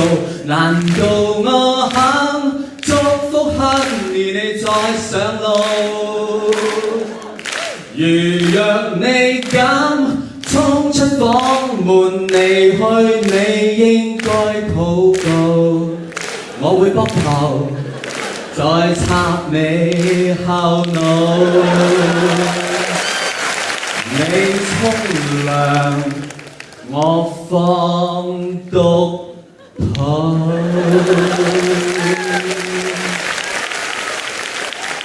所以分手係會攞你命，你要小心啲啊！真係啊，所以你要聽住嗱，以下呢一段就真係值回票價，會救你一命。專家教大家，你分手嘅説話你要點樣啊？你要遵守3不嗱，值回票價救你命嘅，我係你恩人嚟嘅，其實 OK。你要分手有3不，第一，不要突然死亡，攞你命嘅好危險。第二，不要互數不是 ，OK。第三，不要拿新歡作比較 ，OK。咁你分手講咩？你講咩？我想分手。哦，突然死亡。我覺得你係唔係好適合我？哦，數我不是。咁我覺得佢係適合我的，拿新歡作比較，死無葬身之地。所以好多時候喺分手嘅時候，你最聽得多係邊句説話？就係呢一句啦，好鬼猛。我啊覺得我好似近來咧就唔係好夠私人空間咁，好鬼猛。我冇講分手啊！哦，你即刻需要私人空間，即係突然問嗱，唔係，我係話我唔夠私人空間，但係又唔係話冇。哦，咁你即係話我阻住你嘅私人空間咧，即係數我嗱，唔係，冇錯，你係喺我個空間裏面，但係空間裏面係一定有嘢噶嘛。一個冇嘢嘅空間，仲係咪空間咧？啊，呢個係一個物理學嘅問題啦。呢個唔係你嘅問題，咁抑或你係想佢出現喺你空間啊？咁即係嗱第三，嗱你搞清楚，我講緊嘅係私人空間，你而家攞埋第三者入嚟咧，嗰個就變咗係一個公共空間，咁呢個係城市規劃嘅問題啦，好困難嘅各位嚇，要分手都好困難。我覺得人生咧最大悲劇莫過於係咁。即係你好愛嘅，你得唔到；你唔愛嘅，你甩唔到。點解咁困難嘅？點解咁困難？因為男人同女人喺 DNA 上係有1% 嘅分別，你知唔知？所以女人係冇腳底毛嘅。講笑呢個嚇，真正嘅問題係。因為人同人猿喺 DNA 上又係得1% 嘅分別，咁即係話俾你聽乜嘢啊？即係話男人同女人就等於人同人猿，其中有一隻係未進化好嘅。不過科學家未揾到係邊隻咁解嘅啫。OK， 點解女人要講咁多大話？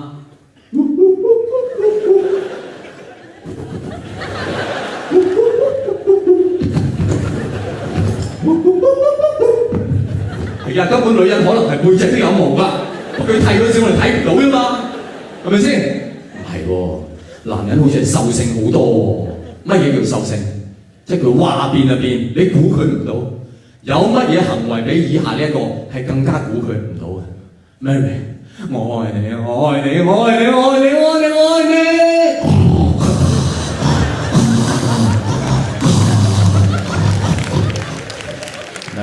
冇搞我聽日翻工啊！半秒到嘅咋，你估佢唔到啊？你要忽然間佢話變就變。你真係唔知邊隻進化啲，尤其是而家咧，越嚟越多女人係會打鼻鼾，又越嚟越多男人會脫毛，我係驚。究竟邊隻進化啲？嗱，認為各位認為女士係進化啲嘅，拍拍手，勇敢啲。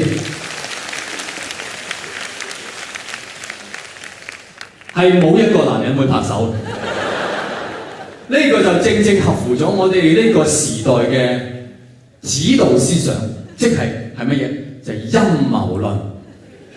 陰謀論話俾我哋聽乜嘢？各位，呢個世界一切嘅事物不外乎係利益兩個字。你有乜嘢利益，就決定你用乜嘢立場。你係乜嘢立場，就決定你會揀邊個答案。女人係咪進化啲人？女人梗係拍手掌啦，係咪？符合佢嘅利益㗎嘛。咁而事實上，而家咧，全世界有好多人都有咁嘅共識嘅，就係如果全世界嘅領導人都係女人，呢個世界係唔會打仗，因為女人係文明好多嘅，係進化啲嘅。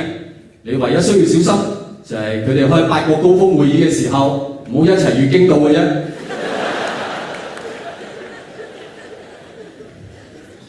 阿總統女士，你笑咩？我唔係敏感，我留意咗你好耐㗎。每一次我講人民幣3隻字，你就喺度笑。你真係以為我哋中國人民好弊啊？你以為你美國嗰啲真係美金啊？你美國啲唔係美金，係美元啊！你美國就嚟完啦！當然講笑嘅，大家啊，月經咪有問題。女士嚟講唔好撞衫，我冇問題嘅。大家知啊，對女人嚟講撞衫係嚴重過撞車嘅。哇！我又着嗰件，佢又着嗰件，係咁衝埋，我咪兜手就揼停佢咯。咁呢啲唔係你死我亡啊！真係。我話唔知話你咁樣好貶低女人喎，你咁講嘢。咁我男人嚟啊嘛。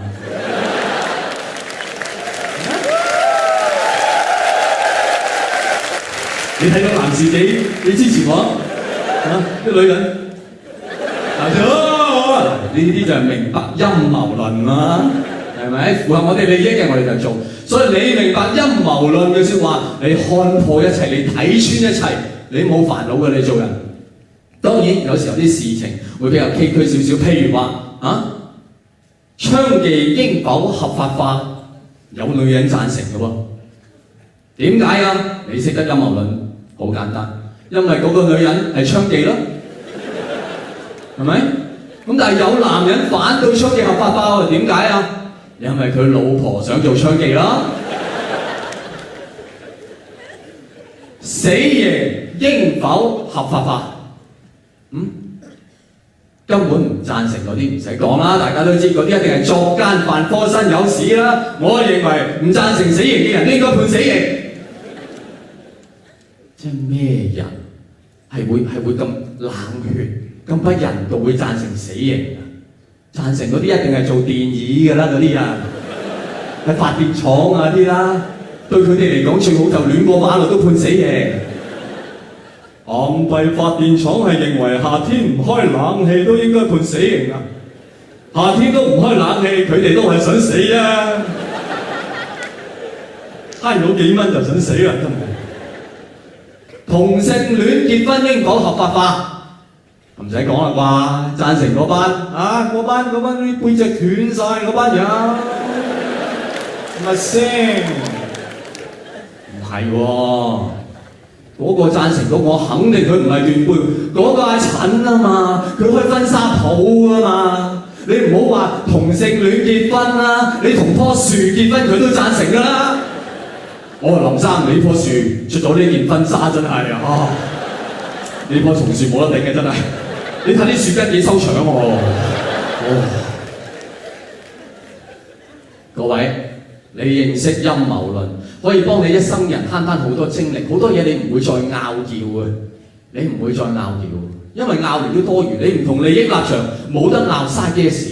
你唔同利益立場，你淨睇嗰樣嘢都睇到唔同嘅嘢㗎嘛。我有老友阿強，好鹹濕，係真正鹹濕，佢聽到鹹濕已經興奮。OK。佢睇到鹹字，佢諗埋個濕；佢睇到濕，佢諗埋個鹹。所以一日興奮好多次，因為佢成日聽到電台講，今日相對濕度係99%，相對鹹濕99%，即係100個鹹濕嘅男人，仲有99個鹹濕嘅女人。阿強呢啲鹹豐年嘅笑話唔好再講，鹹濕年。黐線！我另外有朋友阿娟係一個減肥狂，而家睇唔到書啦，因為佢對個肥字太敏感啦嘛。個肥字係咩？喺個月字邊同個巴字組成。佢見到月字佢睇到肥，佢睇到個巴字佢又睇到肥。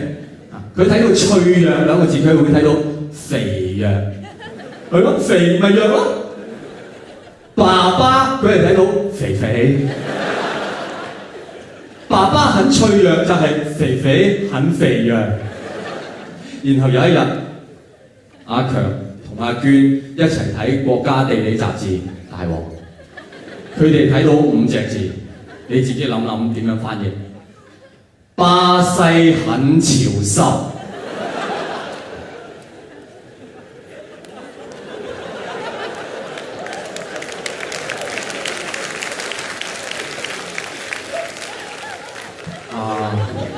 阿強哥唔係肥西很鹹濕啊，係巴西很潮濕，係肥西很鹹濕。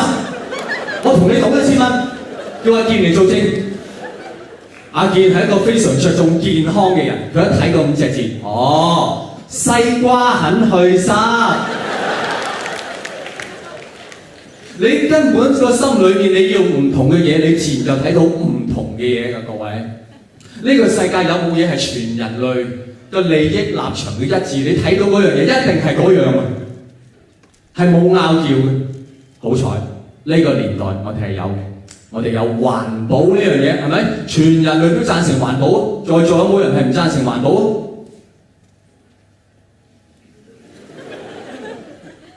今日唔係好多人嚇，雖然爆咗，都唔係好多人啫。咁我同大家講幾句心底嘅説話就唔好講翻出去啦，盡量嚇。我係唔知點解我要環保喎，即係我計過啦，我每晚臨瞓之前我就開咗水喉，醒我先至閂翻。我一世人用得幾多水啫？我至多咪得120歲命。喂，我用埋啲水唔夠你深水埗爆水渠爆一次。佢哋勁㗎喎，真係勁爆㗎喎，好多水㗎喎，係咪？咁當然啦，你咁樣開水喉，你梗係冇事啦。我哋下一代冇得開水喉啊嘛。你下一代，我冇下一代即係我冇得開水喉係為咗下一代可以開水喉，即係我就冇交水費嘅，你下一代先識得交水費。咁以後我搭巴士要唔要讓位俾下一代啊？下一代我成日忍啲下一代你飲茶睇戲嗰啲成日有啲下一代喺度，我要，佢哋成日我要咩啫？就我要騷擾你。我嗰次搭飛機由頭到尾有個僆仔喺度下一代喺度嗌，我要開窗，我真係想幫佢開窗。我學佢同嗰個空中小姐講兩句啫，我要你電話號碼，拍起我咁滯，咩公平？呢個世界各位，你諗一諗，如果我哋冇下一代，我哋係唔使環保噶，係咪？我哋冇下一代嘅人就係最環保啊，係咪？已經冇仔生㗎啦，又唔俾我開水喉，政府又唔講佢公道説話，我要開水啊！各位，有冇嘢係冇拗撬啊？有冇？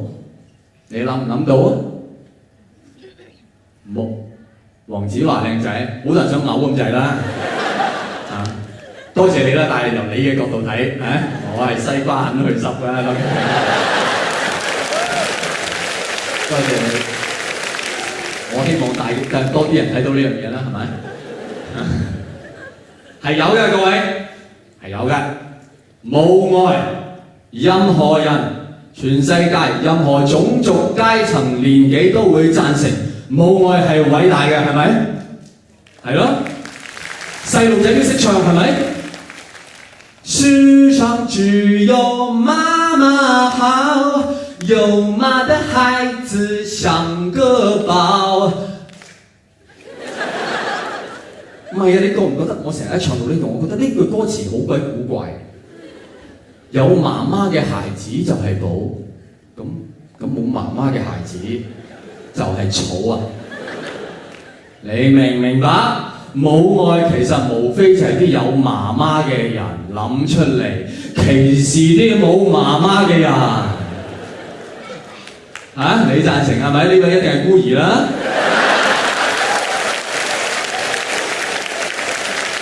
啱啱呢首歌好明顯，亦都係啲細路仔有媽媽嘅細路仔唱俾啲冇媽媽嘅細路仔聽，目的就係為咗打擊佢哋咧。係啊，我知道你讀書又叻過我，你運動又叻過我，但係你無論幾叻，你同佢都一樣係孤兒。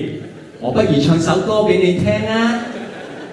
世上讀書你最好，但是有媽的孩子才是寶。你是沒有媽媽的孩子，你是一條毛。你是沒有媽媽的孩子，你長大做馬鈴女。冇拗撬，有乜嘢係冇拗撬？乜嘢都有拗撬。回水，有冇人係唔同意？全場同意係咪？係。最重要嗰個人同唔同意？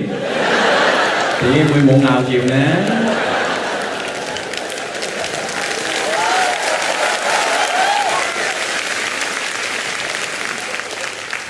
但係今年各位發生咗一件事，係令我諗好耐，諗到我真係腦爆。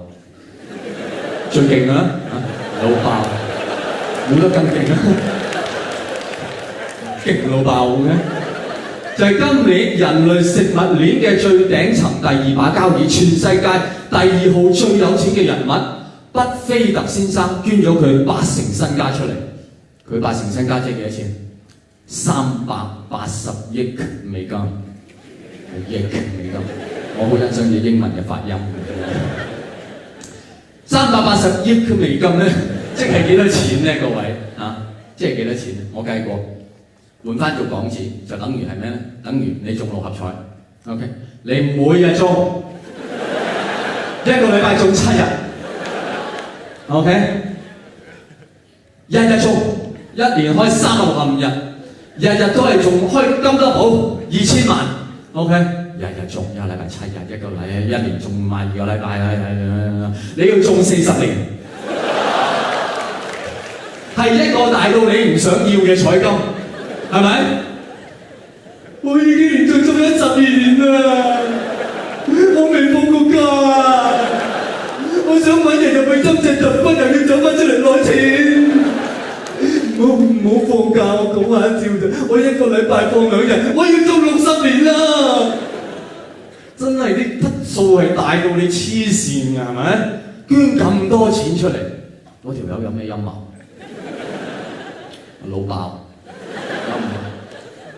當然我好努力㗎啦，係咪？老努力，老啊 ，OK。然後我諗到，通常啲有錢人都係為咗啲仔女嘅，啲仔女唔生性，啲衰仔成日喺度刺激我，好啊，我又做樣刺激嘢，你哋嘆下，我寫張清，捐咗啲錢佢先，1個零、3個零、6個零、7個零、8個零、9個零，阿爸唔好再嚟啦，我知錯啦爸。係咪咧？佢啲仔女係咪咁？唔係喎，佢啲仔女又好贊成喎。Daddy，千祈唔好捐少啊！100億係11個零啊！呢家人唔知咩人，呢家人有咩陰謀啊？老爸，會唔會？我諗到最後諗唔到，會唔會就係冇陰謀？呢個世界就有啲事係唔講陰謀，唔講自己嘅利益嘅，有時。就係有好人好事就咁簡單即係呢個世界就係有好嘅有錢佬，好嘅冇錢佬，好嘅男人，好嘅女人，好嘅老闆，好嘅員工。譬如今晚我哋有好揾食嘅表演者，但係非常好嘅觀眾，多謝 ，thank you。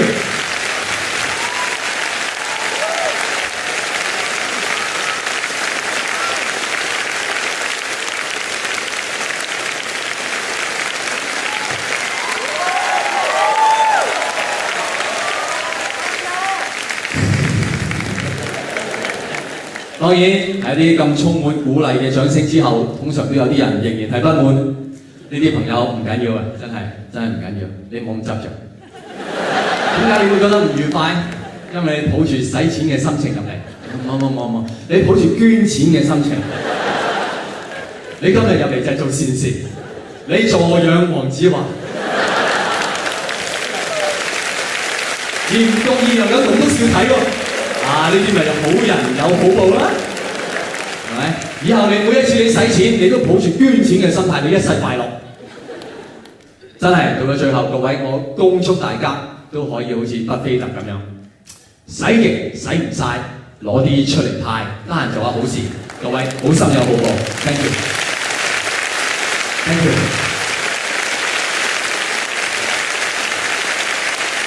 多謝。我哋係冇 encore 嘅，所以多謝，OK。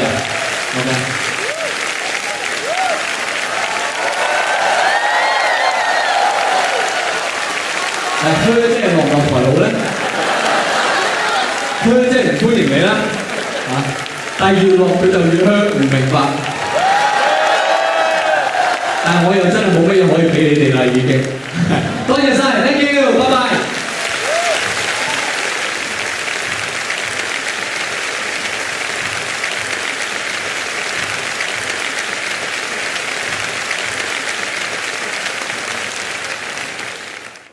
有好多女人，我所認識好多女人咧呢段可能比較即係唔係好純熟，因為我從來冇講過㗎你可以問嗰啲嚟咗6次嗰啲係真係佢從來冇講過。我認為對好多女人嚟講，呢一生最大嘅改變好多時出現係咩咧？就係來自一個醒覺，就係男人係信唔過嘅，係咪？女士們係咪？有好大改變嘅人生。係男人係信唔過，因為男人係未進化，男人都係狗。OK， 而呢一個過程好多時候，我哋咧喺社會學上叫做 Slyization， 就係師奶化啦，當然。咁你見到啦，大家要搞清楚，所謂師奶化嚇，你好多時見到嘅師奶佢會打仔、打老公、打小人、打牌，呢啲都係師奶化嘅後遺症，你要搞清楚。師奶化嘅重心就係男人信唔過。未進化，狗嚟 ，OK？ 一個師奶佢會咁樣教個女，阿女，男人會為咗追求你咧，乜嘢都肯做，但係從來冇一個男人會為女人做一樣嘢，即係競爭。你叫佢試下喺地鐵積一次，掛唔好掛，咁咪冇晒前途。我唔想上頭條喎，麻甩佬在地鐵喪積頸巾。前途盡毀啦！點解？因為男人佢可以為咗你，真係可以同你結婚，可以買樓俾你，可以俾晒一切嘢你，甚至為你死，呢啲佢都做得到。因為點解？呢啲一時衝動就做得到。但係你織頸巾係冇得一時衝動㗎嘛，你冇得啦，織俾你，織俾你，織俾你，織俾你，織俾你，係冇㗎。織頸巾一好漫長嘅行為，你不斷係織幾針，然後諗一諗個愛人，甩一甩佢，又加多針，諗一諗，呢度織得唔好，又插翻幾針，又織翻幾針。莫講話你叫個男人織俾你，你織俾佢，佢都唔明。我得5尺4，織條頸巾成12尺㗎喎。長頸嘅老夫嫌長，木乃伊都夠用啦。男人唔明㗎，因為佢唔明白你織條頸巾唔係俾佢一個人用啊嘛，係呢邊就攬實佢，呢邊就攬住你，然後兩個一齊殺出街，成條路你霸晒㗎嘛。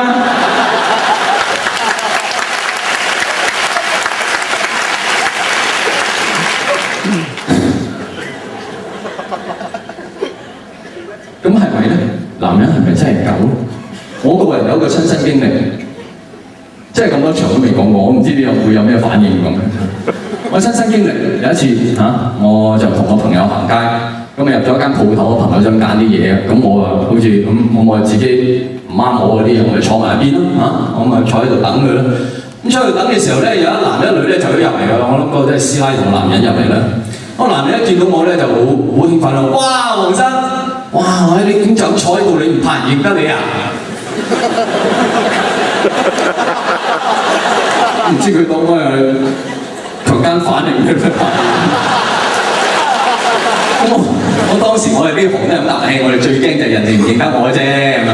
我啱啱想咁樣講嘅時候咧，嗰個女人就講啦，我未講喎，個女人就講：嘿，邊有人認得佢啫？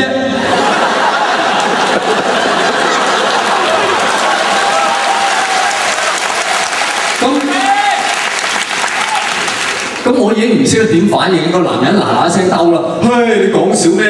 阿黃生咁出名，咁多人認得佢，然後個女人即刻加多句啦，咁認得佢咁咪點啊？哇！我往日同你冇仇，今日同你無怨，你做乜咁坦白啊？咁跟住佢同個男人講一句嘢，我就明晒啦。跟住佢就同個男人講：你講咁多嘢做乜鬼嘢啊？快啲攞埋篤尿翻屋企啦！你覺唔覺得呢句嘢好熟口面？你養過狗嘅人你就明白。你通常帶狗落街，我哋就成日同啲狗咁啊，問乜鬼嘢啊？攞埋篤尿翻屋企啦！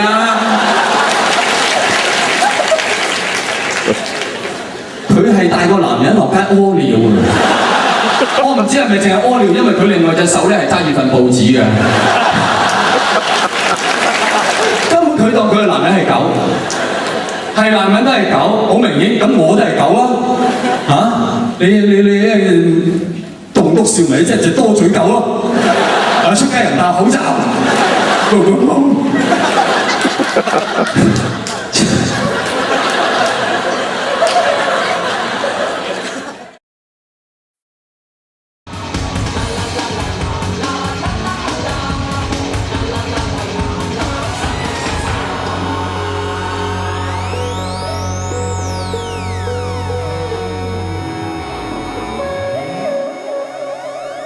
差唔多齊啦喎，開波啦，好唔好啊？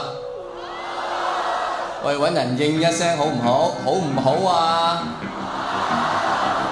冇乜反應啊，唞下先，唔使住。又嚟啦嘛，嚟啦噃，嚟啦！